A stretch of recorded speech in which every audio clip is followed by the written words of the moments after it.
Et ce matin, nous recevons Maxime-Antoine Michard, président du syndicat des bars-restaurants et vice-président de la CPME. Bonjour. Bonjour. Alors hier, les autorités, compte tenu des bons résultats de l'épidémie sur le territoire, ont annoncé une série de mesures, des mesures d'assouplissement pour un mois, à compter donc de lundi.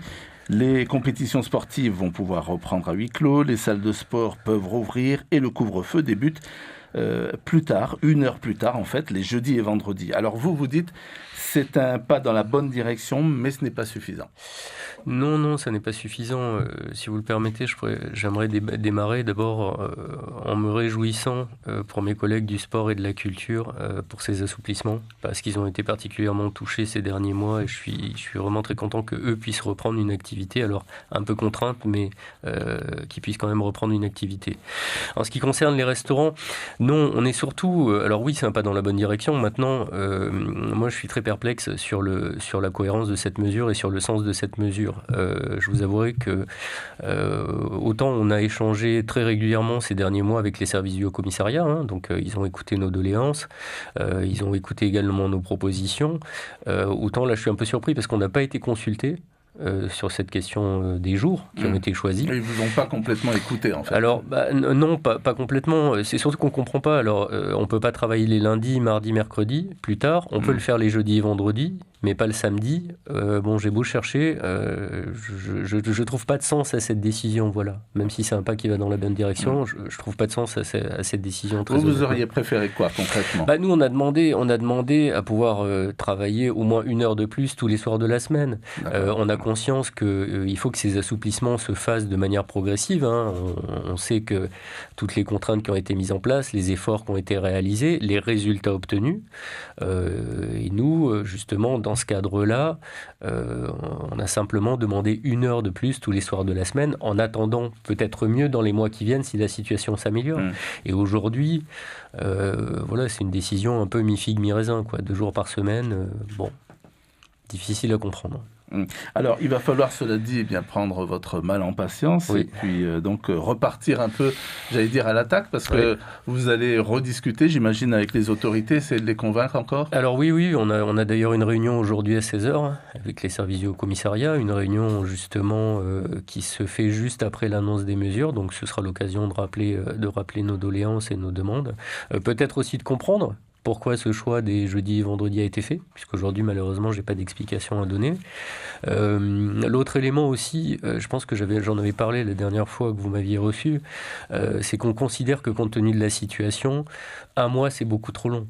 On devrait pouvoir se rencontrer tous les 15 jours, ou en tout cas faire un bilan d'étape tous les 15 jours, pour éventuellement assouplir encore un peu plus. Aujourd'hui, là, je vais parler de mon secteur, ça veut dire qu'aujourd'hui, pendant 1 mois, il ne va pas y avoir d'autres avancées. C'est-à-dire que je vais être autorisé à ouvrir... Concernant les restaurants. Les restaurants, c'est ça. Les jeudis et vendredis, je vais être autorisé à ouvrir jusqu'à 22h, mais pendant 1 mois, il n'y aura rien d'autre.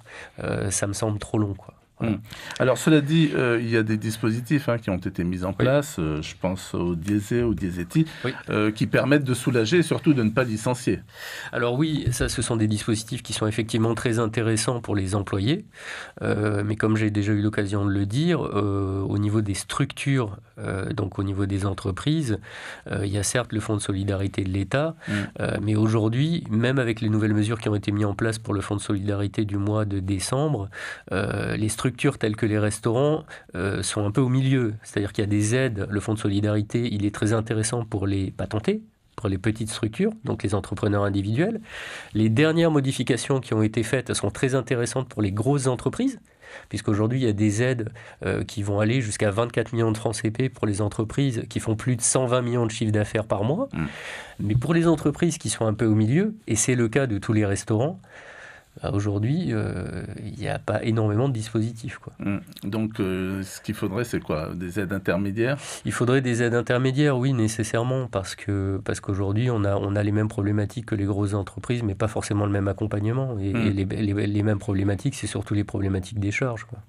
Alors, vous aimez répéter que les restaurants ont réussi à démontrer, donc pendant toute cette crise, que la contamination ne se produit pas dans les restaurants, dans les établissements. Aujourd'hui, on on a été très contraints depuis la fin du premier confinement. On nous a imposé des mesures restrictives, on les a toujours respectées. Elles ont été encore renforcées tout au long des mois. On les a à nouveau mis en place. Et on s'est aperçu, notamment ces 4 derniers mois, avec le pic de l'épidémie, que tout en restant ouvert, le nombre de cas avait baissé de manière très, très importante, puisqu'on est, comme l'a rappelé le président du pays, on est passé d'une période où il y avait 450 cas par jour à une période où on est à une vingtaine de cas par jour, tout en restant ouvert. Donc ça veut dire que les mesures qui ont été mises en place dans les restaurants sont efficaces et qu'on n'est pas nécessairement un lieu de contamination, qu'on n'est pas un lieu de contamination. Alors j'aimerais avoir votre avis sur ces nouvelles habitudes finalement que vous donnez à vos clients, donc forcément, parce qu'il y a ce couvre-feu. Ce sont de nouvelles habitudes qui ont eu une influence, une conséquence sur sur la fréquentation, ou alors les gens se sont dit non, c'est un nouvel horaire, on s'adapte. Non, ils se sont pas adaptés. C'est pour ça qu'on demandait 7 heures supplémentaires. C'est-à-dire qu'au début, initialement, on pensait que le soir, on perdrait que le deuxième service, puisqu'il y a 2 services le soir. Et on s'est aperçu que effectivement, on a perdu le deuxième service. Mais on a perdu aussi une grosse partie du premier service. Aujourd'hui, les gens, ils ont modifié leurs habitudes, donc soit ils commandent à emporter un petit peu, soit ils cuisinent chez eux tout simplement, parce qu'ils n'ont pas envie de regarder leur montre quand ils viennent au restaurant. Alors cette crise va laisser des traces de toute façon. Vous, quels enseignements vous allez tirer de cette douloureuse expérience ? Les enseignements, c'est que ça a obligé les acteurs de notre secteur à proposer d'autres alternatives aux clients. Je pense notamment à la livraison et à l'emporter. Il y a des structures spécifiques qui ont été mises en place pour ça. Donc je pense que ça a accéléré, en tout cas pour notre secteur, la mise en place de ce type de service-là.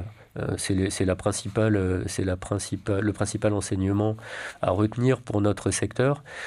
Après, l'autre enseignement aussi, c'est le fait que c'est tout ce qui concerne en fait la gestion de notre personnel. Aujourd'hui, quand on n'a pas de visibilité, ça devient très très compliqué. Alors on a eu de la chance parce que le pays nous a beaucoup accompagnés dans ce cadre-là. Mais est-ce que ça va pouvoir continuer ? Je ne sais pas. Donc une des futures évolutions de notre secteur, ce sera peut-être une plus grande flexibilité dans la gestion de notre personnel pour pouvoir s'adapter justement aux situations. D'accord. En tous les cas, vous n'avez jamais songé raccrocher, comme on dit, passer à autre chose, basculer dans une reconversion ? Non. Non, même si, que je le disais la dernière fois, on avait réussi à tenir jusqu'à présent. Maintenant, ces 3 dernières semaines, on a constaté des fermetures d'établissements, malheureusement. Ouais. Donc en ce qui me concerne, non, on n'a pas décidé de raccrocher. Par contre, il y a effectivement des restaurants qui ont décidé de fermer, principalement au centre-ville et dans la grande périphérie. Voilà. Fermer pour mieux rouvrir ensuite ou Non, fermer définitivement. Ce sont des fermetures définitives. Là, j'ai compté à peu près 7 ou 8 établissements ces 3 dernières semaines. Dans Papeete ? Alors, il y en a 4 ou 5 dans Papeete et 2 ou 3 dans la périphérie, du côté de Punaouia et du côté de Haroué, côte est, quoi. Merci beaucoup, Maxime-Antoine Michard, d'avoir accepté de répondre à nos questions. Je rappelle que vous êtes le président du syndicat des bars-restaurants et vice-président de la CPME. On aura noté votre incompréhension devant les nouvelles modalités du couvre-feu. Vous auriez souhaité qu'il commence bien à 22h, mais tous les jours de la semaine, pas uniquement les jeudis et vendredis. Voilà, lundi matin, c'est Édouard Fritsch, le président du pays, qui sera notre invité café.